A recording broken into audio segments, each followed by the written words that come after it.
जय माता दी प्रिय भक्तजनों, आप सभी का स्वागत है आपके अपने ही चैनल सुविचार विद रीना में। आज की इस वीडियो में आप सुनिए दशा माता के तीसरे दिन की कथा और भगवान श्री गणेश की कथा। एक समय की बात है, गणेश जी भगवान एक बहुत ही सुंदर गांव से निकल रहे थे। इस गांव के खेत बहुत भरे भरे थे। सुबह का समय था। ठंडी हवा का आनंद लेते हुए गणेश जी मूषक पर सवार होकर चले जा रहे थे। इतने में ही वह खेत से गुजरे जिसमें जौ की फसल खड़ी थी। तो गणेश जी ने एक जौ की बाली तोड़ ली। फिर उसे तोड़कर देखा तो उसके अंदर 13 दाने अनाज के थे। यह देखकर गणेश जी को बड़ा ही अफसोस हुआ। वे सोचने लगे कि मैंने बिना पूछे किसी के खेत से 13 दाने अनाज के तोड़ लिए हैं, तो यह तो चोरी हो गई। चोरी करना तो पाप होता है, पर मैंने जानबूझकर चोरी नहीं की। तो गणेश जी उस खेत के मालिक का पता लगाने लगे। फिर किसी ने गणेश जी को बताया कि यह खेत हमारे गांव के सेठ जी का है। तो गणेश जी पता लगाकर सेठ जी की दुकान पर पहुंच गए और कहा कि सेठ जी मुझे काम पर रख लो, मुझे नौकरी की ज़रूरत है। अब सेठ जी के काम वाले की ज़रूरत थी, तो सेठ जी ने उसे काम पर रख लिया। फिर गणेश जी ने कहा कि मैं आपके यहाँ 12 साल नौकरी करूँगा। तो सेठ जी ने कहा कि कोई बात नहीं, जब तक तुम्हारी इच्छा हो तुम नौकरी कर सकते हो। तुम यह बताओ कि तुम्हारा नाम क्या है। तब गणेश भगवान ने कहा कि मेरा नाम तो गणेश है। फिर गणेश जी तो सेठ जी के यहाँ नौकरी पर लग गए। घर का सारा काम करते और समस्त समय मिलते ही खेत में काम करने के लिए चले जाते। सेठ जी यह देखकर बहुत ही खुश होते कि क्या यह लड़का कितना सुंदर और सच्चा है। काश मेरे भी इसी तरह का एक बेटा होता। क्योंकि सेठ जी की संतान नहीं थी, इसलिए सेठ और सेठानी बड़े ही दुखी रहते थे। सेठ जी तो गणेश जी को अपने पुत्र के समान ही प्यार करते थे। एक दिन की बात है कि सेठानी लघु शंका के लिए गई और आकर राख से हाथ धोने लगी। तो यह देखकर गणेश जी ने सेठानी का हाथ पकड़ लिया और मिट्टी से हाथ धुलवा दिए। यह देखकर सेठानी को बहुत ही गुस्सा आया। उसने जाकर सेठ जी से शिकायत की और कहा कि कैसा नौकर रखा है, उसने आज हाथ पकड़ लिया और पता नहीं आप उसकी किस बात की इतनी तारीफ करते रहते हो कि वह सच्चा है, वह तो ईमानदार है। वह सेठानी की बात सुनकर सेठ जी ने गणेश को बुलाया और पूछा कि बेटा गणेश, सेठानी सच बोल रही है क्या? तूने इनका हाथ पकड़ लिया, ऐसा क्यों किया? गणेश जी ने हाथ जोड़कर कहा कि सेठ जी, मैंने तो हाथ पकड़कर बस इतना ही कहा था कि राख से हाथ मत धो, क्योंकि राख से हाथ धोने पर लक्ष्मी जी नाराज होकर चली जाती हैं और मिट्टी से हाथ धो लो लक्ष्मी जी लौट आती हैं। अब सेठ जी सोचने लगे कि गणेश ठीक कह रहा है, इसमें कोई गलत बात नहीं है। जो कुछ भी इसने किया हमारी भलाई के लिए किया है। ऐसा करते करते कई दिन बीत गए। थोड़े दिनों बाद कुंभ का मेला आया। तो सेठानी सेठ जी से कहने लगी कि सेठ जी, मुझे तो कुंभ के मेले में स्नान करने जाना है। तो सेठ जी ने कहा कि मुझे तो समय नहीं है, दुकान संभालनी होती है, फिर खेत भी जाना होता है। यह सोचते हुए उन्होंने गणेश जी को आवाज़ दी और कहा कि बेटा गणेश, तुम ऐसा करो, सेठानी जी को कुंभ के मेले में स्नान करवा के ले आओ। तो सेठ जी की आज्ञा पाकर गणेश जी सेठानी को लेकर कुंभ के मेले में चला गया। सेठानी तो वहां जाकर पानी के हाथ लगाकर देख रही थी कि पानी ठंडा है और आगे जाऊं तो पग गहरा है, कहीं मैं डूब ना जाऊं। यह सोचकर विचार कर वह किनारे पर बैठकर स्नान कर रही थी। तब गणेश जी ने उनका हाथ पकड़ा और आगे ले जाकर डुबकी लगवाकर घर ले आए।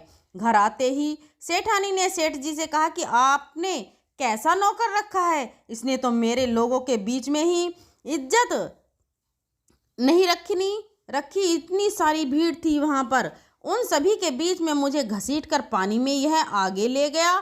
तब यह सुनकर सिर से सोचने लगे कि गणेश ऐसा क्यों कर रहा है। उन्होंने आवाज़ लगाई कि बेटा गणेश, इधर आओ, क्या सेठानी सच कह रही हैं?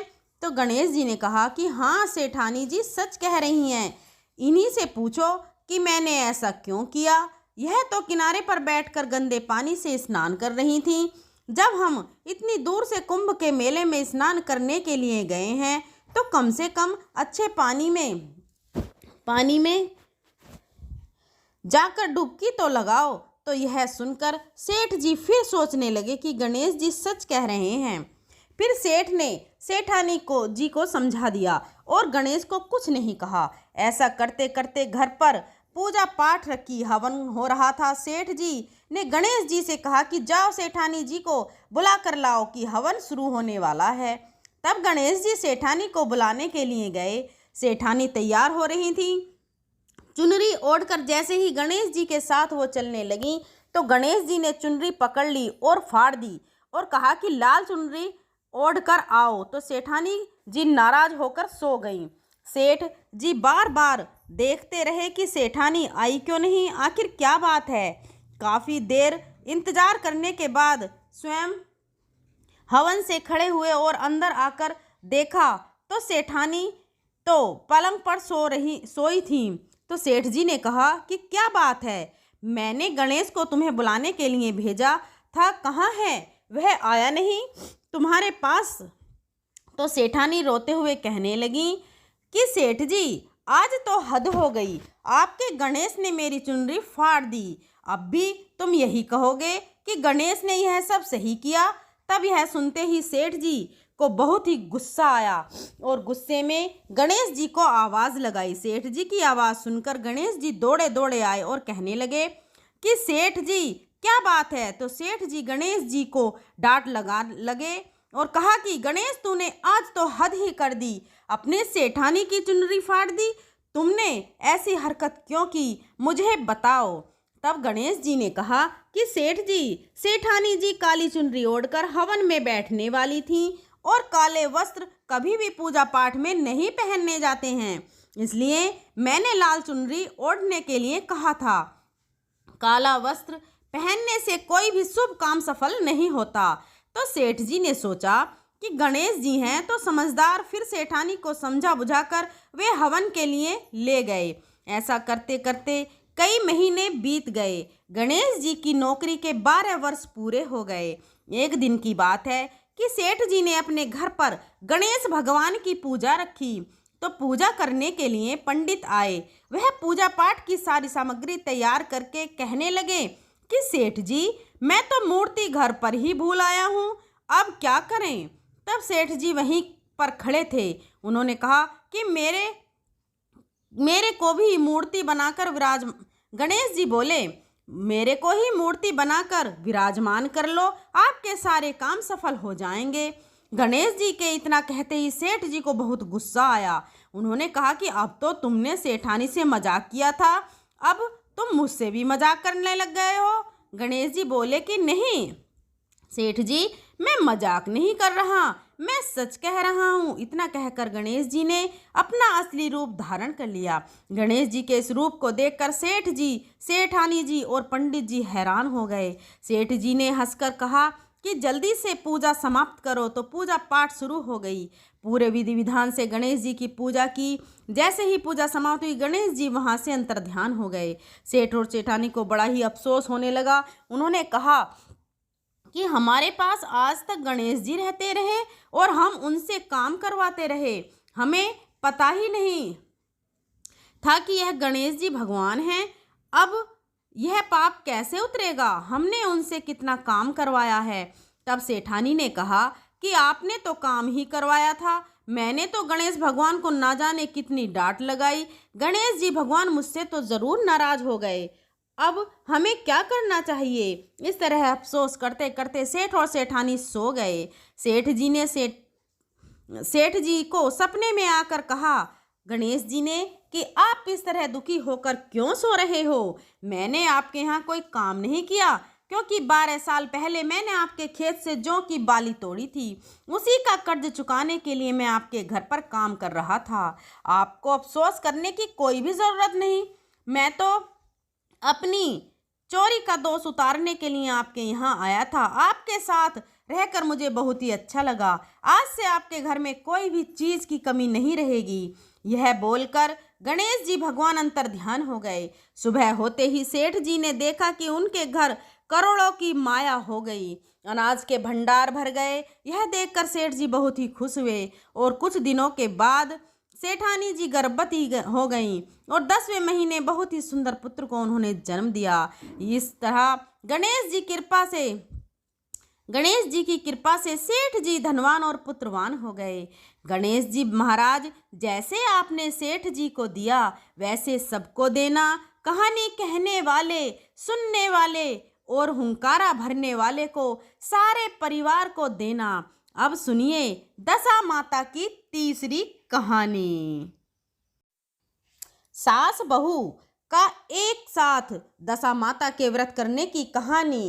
एक घर में सास बहू रहती थीं।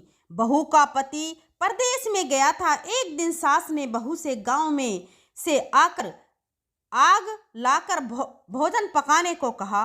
वह गांव में आग लाने गई पर किसी ने भी उसे आग नहीं दी और सभी ने कहा कि जब तक दशा माता की पूजा नहीं हो जाती तब तक आग नहीं मिलेगी।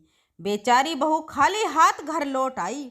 उसने सास को बताया, गांव भर में आज दशा माता की पूजा है, इसलिए कोई आग नहीं दे रहा है। शाम हो जाने पर सास आग लेने आई थी, परंतु हमारे यहाँ पूजा नहीं हुई थी, इसलिए आग नहीं दे सके। सास आग लेकर अपने घर पहुंची ही थी कि एक आदमी बछड़ा लिए हुए आया और उसके पीछे एक गाय थी। स्त्री ने उससे पूछा कि यह गाय का बच्चा है या क्या? आदमी ने उत्तर दिया, हाँ। उसने फिर पूछा कि बछड़ा है या बचिया? उसने जवाब दिया कि बछड़ा है। सास ने घर जाकर बहू से कहा, आओ हम दोनों भी दशा माता का डोरा ले और व्रत करें। दोनों सास बहू ने डोरा लिया, सवेरे से व्रत आरंभ किया। 9 व्रत पूरे हो जाने पर 10वें दिन डोरे की पूजा की। सास बहू दोनों ने मिलकर गोल गल 10-10 अर्थात कुल 20 फेरे बनाए। 21वां बड़ा फेरा गाय को दिया।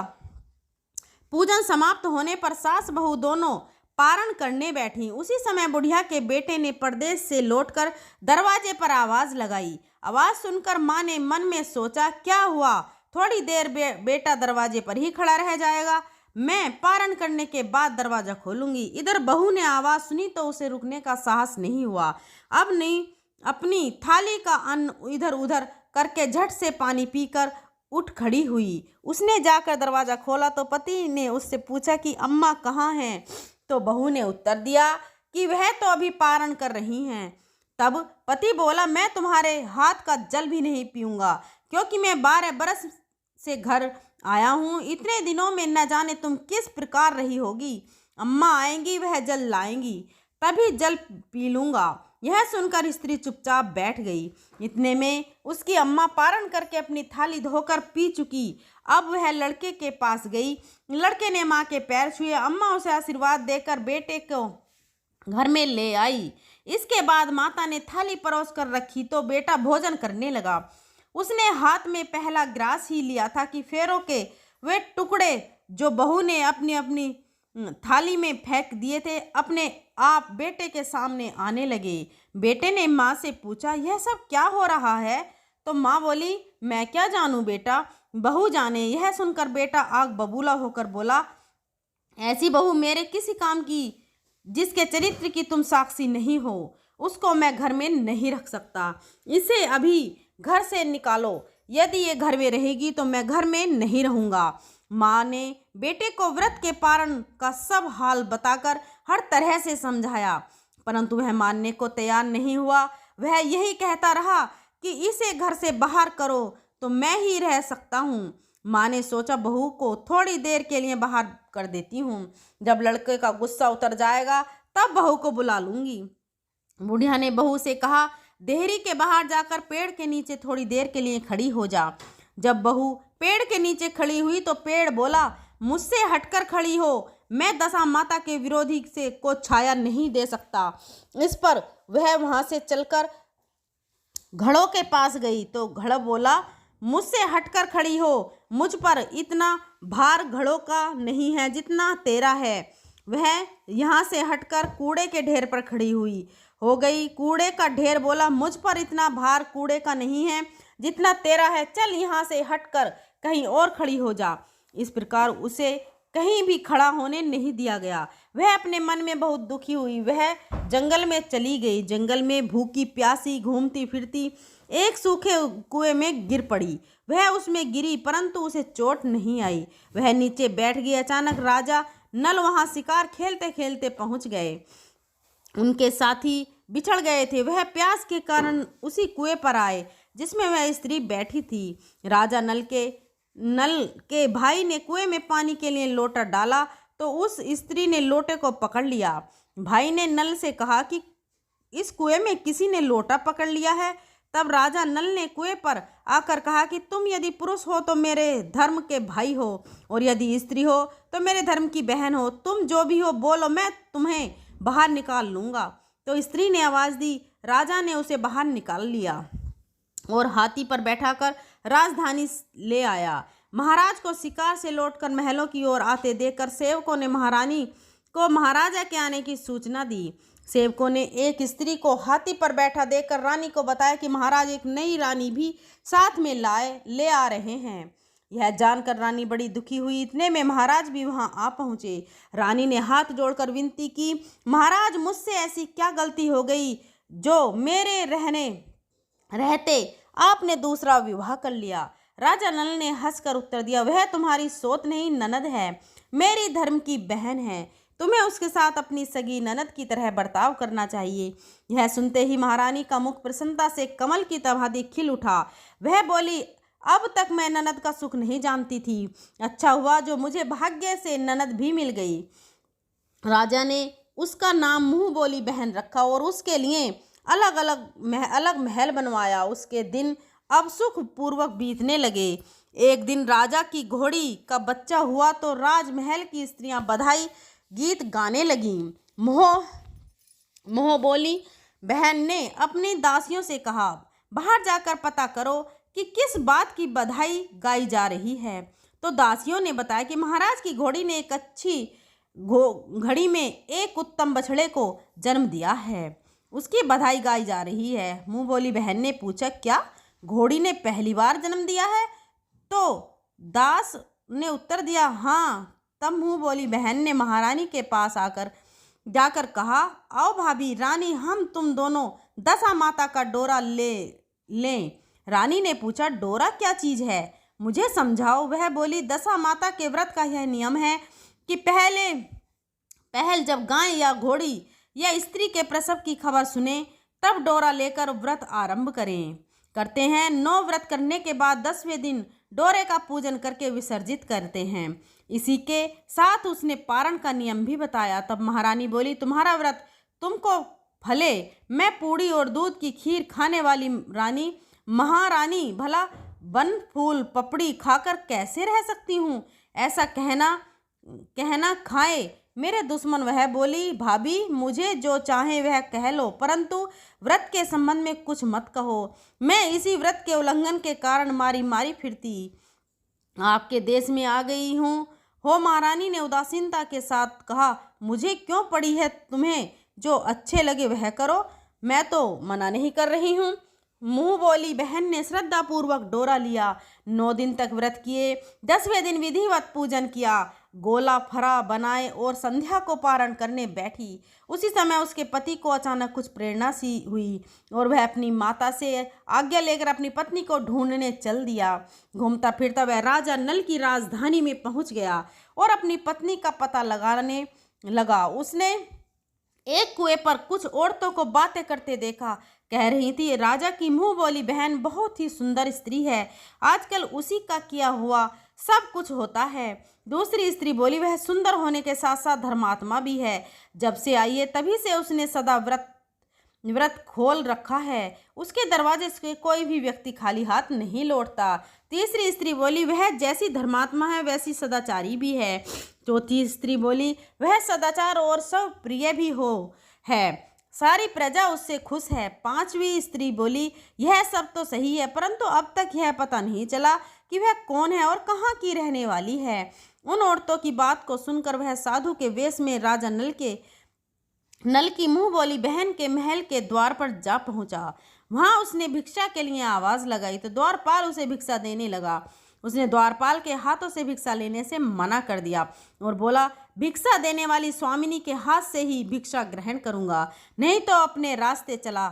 तब द्वारपाल ने उससे कहा, इस समय वह दशा माता का व्रत करके पारण कर रही हैं। पारण समाप्त होने के बाद ही वह तुमको भिक्षा दे सकती हैं, तब तक तुम इंतजार करो। वह चुपचाप बैठकर इंतजार करने लगा। पारण कर लेने के बाद वह मुट्ठी भर मोती लेकर आई, परंतु सामने अपने पति को पल्ला फैलाए देखकर वह मुस्कुराती हुई लौट गई। दोनों ने एक दूसरे को पहचान लिया था। महारानी ने मुंह बोली ननद को मुस्कुराते देखकर कहा, जब से तुम आई हो आज तक मैंने मुस्कुराते नहीं देखा। आज इस साधु को देखकर हंसने का क्या कारण है? मुंह बोली बहन ने उत्तर दिया कि वह साधु हमारे घर का है। रानी ने पूछा, तब वह ऐसा क्यों आए हैं? उसने कहा, वह अभी मेरा पता लगाने आए हैं। महारानी ने राजा नल से कहा, तुम्हारी मुंह बोली बहन के घर के लोग आए हैं। तो राजा ने कहा, उनसे कह दो कि अभी यहाँ से घर जाकर वहाँ से हमारी हैसियत से आएं, तब मैं बहन की विदाई करूँगा। राजा नल की मुंह बोली बहन का पति घर जाकर अपनी माँ से बोला, तुम्हारी बहू राजा नल के यहाँ उसकी बहन बनकर रह रही है। वह रोज सदा व्रत करती है और नियम धर्म से दिन बिताती है। तब उसकी माता ने उसे आज्ञा दी कि बहू को ले आओ। वह लोड़ी, पीनस, बाजे गाजे, कहार आदि के साथ यथाचित सज धज कर राजा नल की राजधानी को चल दिया। राजा ने उसका यथोचित आदर सत्कार किया और कुछ दिन मेहमान में रखकर विधि पूर्वक बहन की विदाई की। जब वह महल के बाहर चलने लगा तो महल भी उसके पीछे पीछे चलने लगा। तब महारानी बोली, ननद जी तुम चली और मेरा महल भी ले चली, जरा पीछे मुड़कर तो देखती जाओ। ज्यों ही उसने मुड़कर पीछे की ओर देखा तो राजा का संपूर्ण राजसी वैभव अचानक लुप्त हो गया। राजा की मुंह बोली बहन तो अपने पति के साथ आनंद से रहने लगी, परंतु राजा नल और रानी का यह हाल हो गया कि वे दोनों कमरी कथरी डह फिरने लगे। उनके भोजनालय में पत्ते खड़ाने लगे। राजा नल ने रानी से कहा, अब हमें यहाँ से कहीं दूसरी जगह चले जाना चाहिए। रानी पतिव्रता स्त्री थी, उसने राजा की आज्ञा मान ली। चलते चलते वे एक गांव के पास पहुँचे। वहाँ पर बेरी के पेड़ पर बेर लगे हुए थे। राजा रानी दोनों भूखे थे। उन्होंने बेरों को उठाया तो बेर लोहे के हो गए। इस प्रकार राजा रानी जिस वस्तु को भी हाथ लगाते वह कंकड़ पत्थर में बदल जाती थी। इतने पर भी राजा रानी आगे बढ़ते गए। रास्ते में उन्हें एक व्यापारी मिला। व्यापारी ने राजा रानी को पहचान लिया। उसने राजा रानी के भोजन के लिए सेर भर आटा दिया। वे आटा लेकर नदी के किनारे गए। वहाँ रानी भोजन बनाने लगी और राजा नल स्नान करने लगे। उस नदी में मछुआरे मछलियाँ पकड़ रहे थे तो मछुआरे ने राजा को 4 मछलियाँ दी। रानी ने मछलियाँ भूनकर रोटियाँ बना ली। राजा नल भोजन कर बैठे तो रोटियाँ ईंट में परिवर्तित हो गईं और मछलियाँ उड़कर उछलकर नदी में चली गईं। वहाँ से चलकर राजा रानी अपनी मुंह बोली बहन के यहाँ गए। बहन को जब पता चला कि भाई भाभी आए हैं तो उसने सेवकों से पूछा, कैसे आए हैं? तो सेवकों ने कहा कि भिखारियों के हाल में आए हैं। यह सुनकर उसे बड़ी लज्जा आई। उसने राजा रानी को एक कुम्हार के यहाँ ठहरा दिया। शाम को थाल सजाकर बहन स्वयं भाभी से मिलने कुम्हार के घर गई। उसने भाभी को सामने थाल रखा तो भाभी ने कहा कि इस थाल में जो कुछ भी है उसे कुम्हार के चक्के के नीचे रख दो और चली जाओ। नल थाल का सामान चक्के के नीचे रखकर चली गई। थोड़ी देर में राजा ने आकर रानी से पूछा, कहो बहन आई थी, क्या लाई थी? तो रानी ने कहा, आई तो थी और जो कुछ लाई थी मैंने इस चक्के के नीचे रखवा दिया है। राजा ने वहाँ देखा तो वहाँ कंकड़ पत्थरों के सिवा कुछ भी नहीं था। राजा को समझते देर न लगी कि यह सब बुरी दशा के कारण है। भला वह मेरे लिए कंकड़ पत्थर क्यों लाएगी? अब राजा रानी वहाँ से चलकर अपने मित्र के घर गए। मित्र को लोगों से पता चला तो उसने उनसे पूछा, कैसे आना हुआ तुम्हारे? उन्होंने उत्तर दिया, भिखारियों की हाल में आए हैं। मित्र ने दुखी होकर कहा, कोई बात नहीं, जैसे आए हैं वैसे अच्छे आए, आखिर मित्र हैं, उन्हें महलों में ले आओ। मित्र ने उन दोनों का स्वागत किया, स्वादिष्ट भोजन कराया और एक कमरे में उनके लिए पलंग बिछवा दिया। उसी कमरे में खूंटी पर नौलख का हार टंगा था। आधी रात के समय राजा तो सारे सो गए, परंतु रानी जाग रही थी। रानी ने देखा कि हार वाली खूंटी के पास दीवार के एक मोर का चित्र बना हुआ है। मोर धीरे धीरे हार को निगल रहा है। रानी ने राजा को जगाकर वह दृश्य दिखाया तो राजा ने सोचा, यहाँ से चुपचाप भाग चलना चाहिए, नहीं तो सवेरे चोरी का कलंक लगेगा, तब मित्र को क्या मुंह दिखाएंगे। बेचारे राजा और रानी दो नींद में उठकर जंगल की तरफ चले गए। दोनों चलते चलते एक दूसरे राजा की राजधानी में पहुंच गए। वहां अतिथि और सुओं को सदावर्ती दिया जाता था। वे दोनों भी सदावर्ती लेने लग गए, परंतु उस समय सदावर्ती बंद हो चुका था। वहां के अधिकारियों ने कहा, यह लोग न जाने कहाँ के अभागी आए हैं, इन्हें देने के लिए कुछ भी नहीं बचा, फिर भी इन्हें एक मुट्ठी चने दे दो। उन्होंने इस प्रकार से अनादर और कड़वी बातों सही। दाना लेना स्वीकार कर दिया। वे दाना अध्यक्ष की निंदा करते हुए बोले कि ऐसी कंजूसी है तो सदावर्ती देने की नाम ही क्यों करते हो। दाना अध्यक्ष बोला, यह तो बड़ा घमंडी भिक्षुक लगता है, भीख भी मांगता है और गाली भी देता है, इनको हवालात में डाल दो। इस प्रकार दोनों को एक कोठरी में बंद कर दिया गया। एक मुट्ठी चने दोनों को खाने के लिए मिलने लगे। जिस कोठरी में राजा रानी बंद किए गए थे उसी के पास आम रास्ता था। एक जमादार नहीं, राजा की घुड़साल साफ उसी रास्ते से निकला करती थी। एक दिन वह बहुत देर से निकली तो रानी उससे पूछने लगी, आज इतनी देर से कैसे हो गई?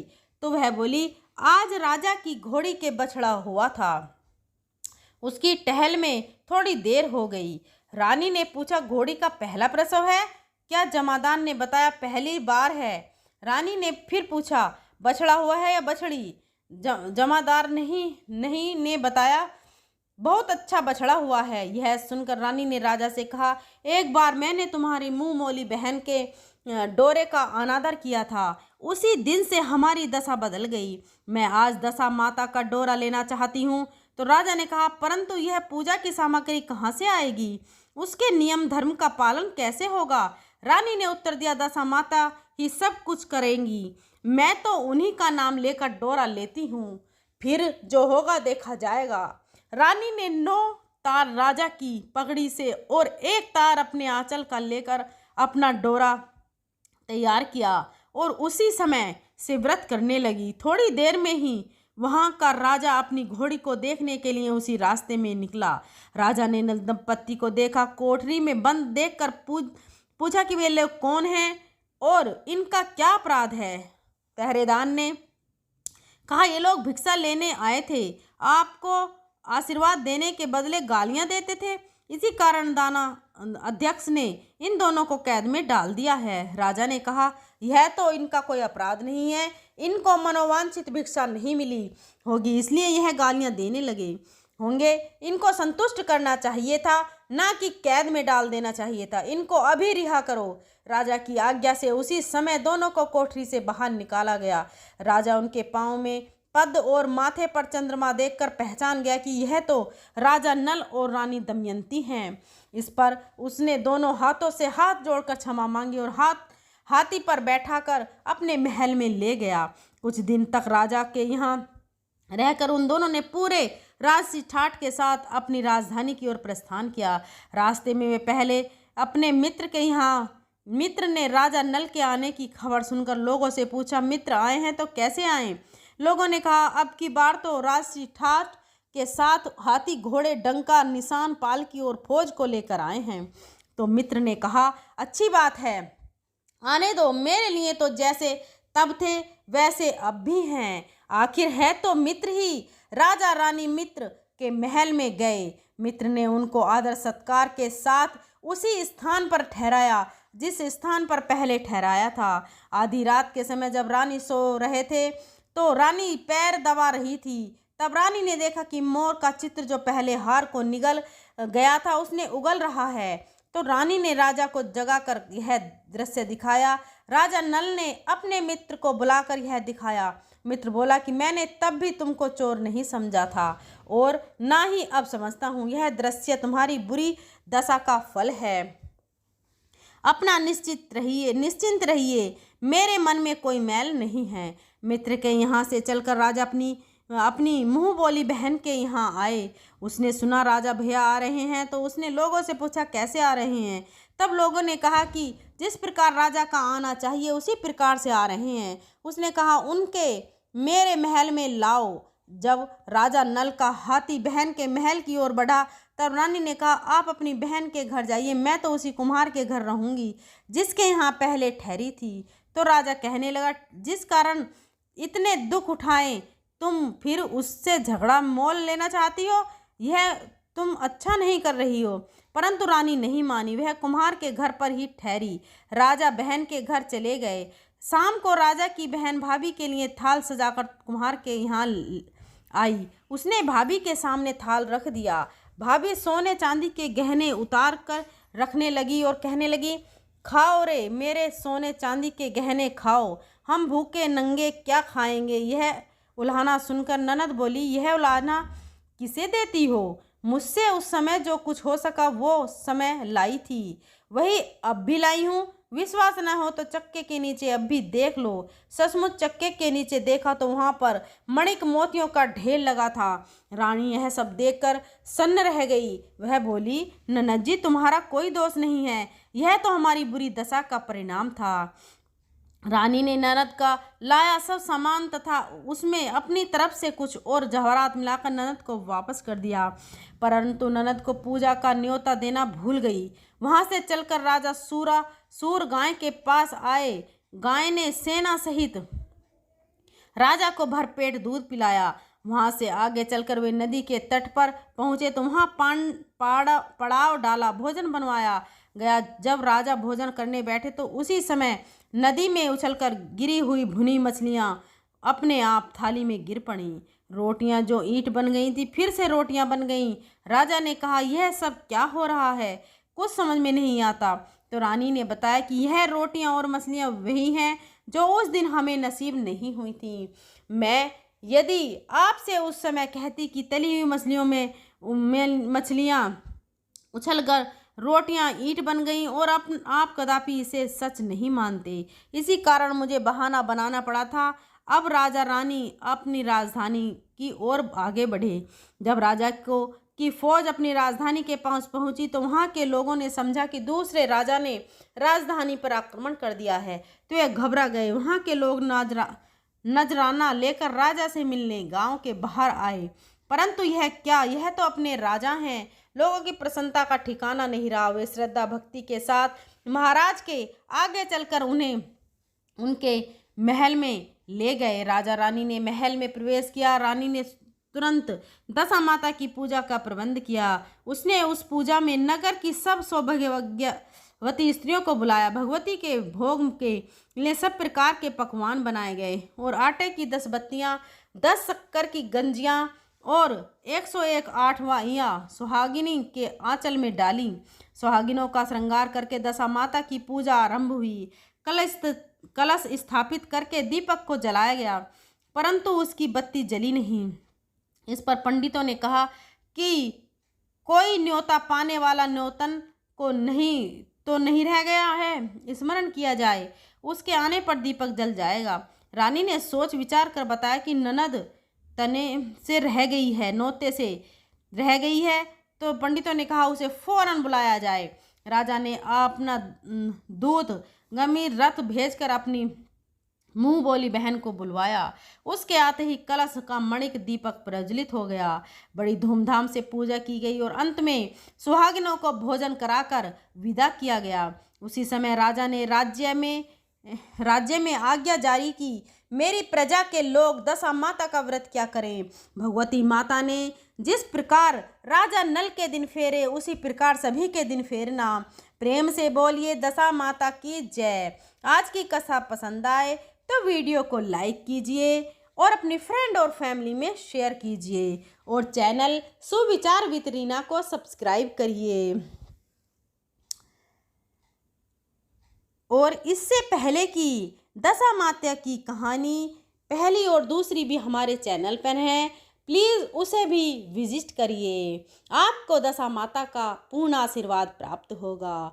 और अगर मेरे बोलने में कोई त्रुटि रही हो तो मैं हाथ जोड़कर क्षमा प्रार्थी हूँ। मिलते हैं अगली वीडियो में, तब तक के लिए धन्यवाद। जय हो दशा माता की।